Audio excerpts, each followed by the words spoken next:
create the doorknob, we're going to use the same technique we did for the glass baffling. I'll start with a new layer above the door frame, and I'll get my rectangle marquee. And I'm going to make a vertical rectangle, something that I can scale down afterwards, but starts to resemble the plate for a doorknob. Once again, I'll use the 50% gray, Option Delete, or Paint Bucket to fill it. And I'm going to zoom in on it. And the first thing I'm going to do is I'm going to reduce the selection size. And I can do that by going to Select, Modify, and Contract. I've set it for 10. And what I can do now is I can start to add some details to make this look like a metal plate that's got some bevels around the perimeter. I'll start by inverting the selection. I'll go to Select Inverse. And I'm going to zoom in a bit. I'll hit O on the keyboard again. We'll be using the Dodge and Burn tools for this. Now I want to start by adding dark value to this. So I will click on the Dodge and Burn and choose a little hand. And with the hand selected, I'll set my exposure to 50%. And I want my brush to have a soft edge. I'll make it 50%. And I'll make my brush size 30. And I'll hide my selection by hitting Command H. And now if I go around the perimeter, I can start to define the edges of this shape where it would bevel back and down towards the door. This is pretty subjective on how much to add. Now the only thing I have to do now is define the actual corners of this. So I'll deselect. I'll hit L on the keyboard to get the Polygon Lasso tool.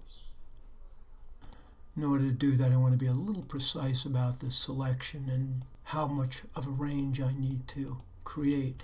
Now bear in mind, you don't have to worry about painting outside these edges because the Dodge and Burn tool just alter what's already there. They don't add any kind of pigment. I'll get my Burn tool again and hide my selection hitting Command H, and I'll go in and make a corner there, and I'll do that all the way around.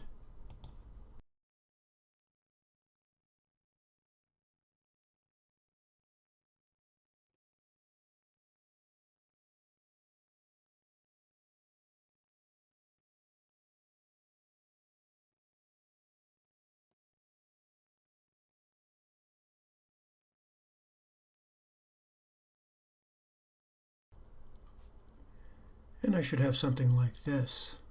I'm going to zoom in a little bit more, and I'm going to get my marquee tool, and I'm going to select the front panel. Once again, I'll get my Burn tool, bumping up the scale of the brush. Now I'll change the softness of the brush, right click, make the hardness maybe 10%, and I'll start to add some content across the front of this, a couple of different places. And then I'm going to go over and change to the Dodge tool. And with the Dodge tool, I'll right click, I'll make my hardness 10% for that, making the brush perhaps a little larger, and I'll set the exposure to maybe 30, and I'll start to add some lighter values. And I should have something like this. Now we'll make the doorknob. I'll add a new layer and get the elliptical marquee tool and drag a selection holding the Shift and the Option. I'll fill that with the 50% gray. I'm going to go to FX and I'm going to start with the same inner glow we use for the glass surface. And I can see the values are quite contrasted here, so I'll drop the opacity of it to start. And now I'll play with the size of it to make it rounder. This is all pretty subjective.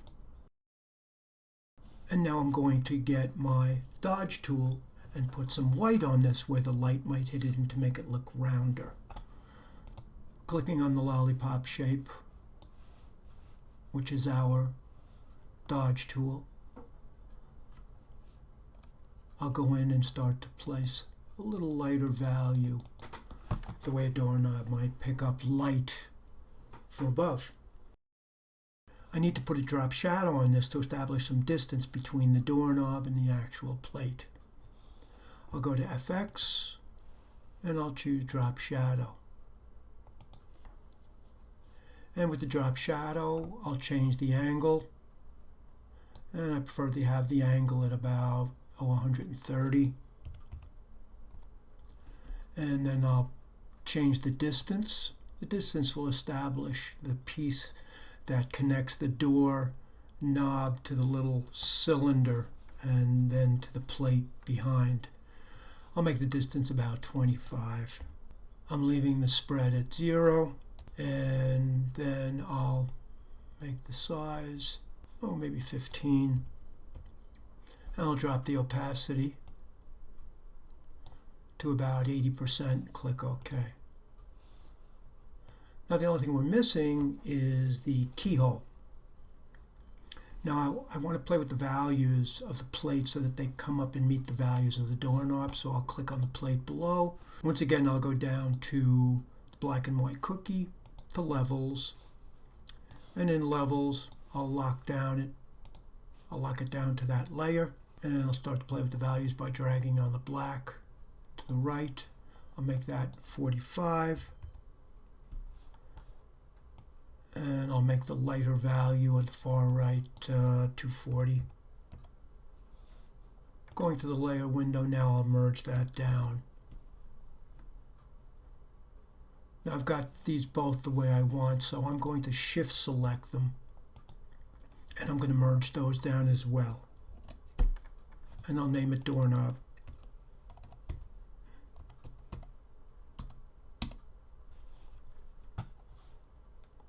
Now I'm ready to make the keyhole. I'll put a new layer above. I'll start with the elliptical marquee. Make a small circular shape. I'll get the default black and white on my toolbar. I'll fill that with black. Deselect. I'm going to change my marquee tool to the rectangle marquee. And I'll just put a piece kind of like that. And I'll fill that with black, deselect. And I'll start to place that into position the way I'd like it to be.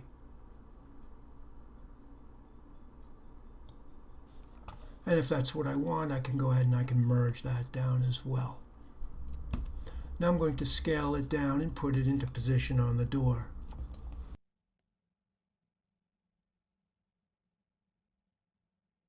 Now I'm going to put an outer glow on it to separate it out from the wooden door behind. Double click on the layer itself, we'll go down to FX and we'll use the outer glow for that. I'll set it for multiply and I'll start to play with the size of it. Once I have the size I desire, I might back off on the opacity so it's not too black.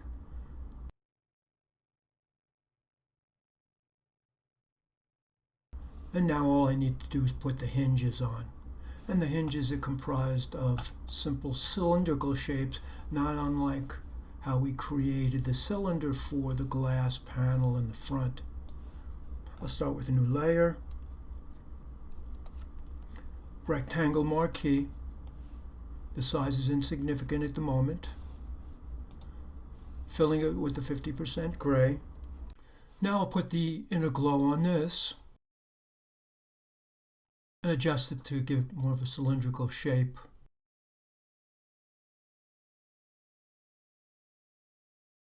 And I'm going to use the dodge tool on this as well.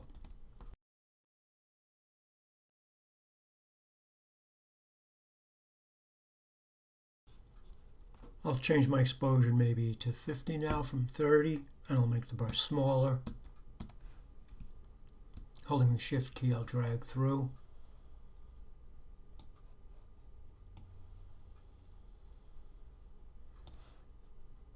And I want to cut these anomalies off at the top and the bottom, so I'll rasterize the layer first.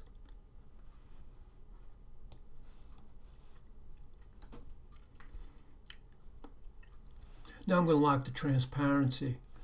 And I'm just going to divide this in threes to make it look like a hinge assembly. I'll hit M on the keyboard and I'll drag a line, something like that. Hitting D on the keyboard, I'll use the option delete to fill it, and then I'll get my marquee tool and I'll drag it down about the same distance from the bottom as it is from the top. Option delete to fill it and deselect. Now I'm going to scale it and put it into position. Command T, and then I'll reduce it in scale, something believable. Pretty subjective again with this sort of thing. And I'll make a selection of it with the marquee. Go to my move tool, hitting V, and I'll option drag a copy down towards the bottom of the door, equidistant from the bottom that I have from the top. And there's our door.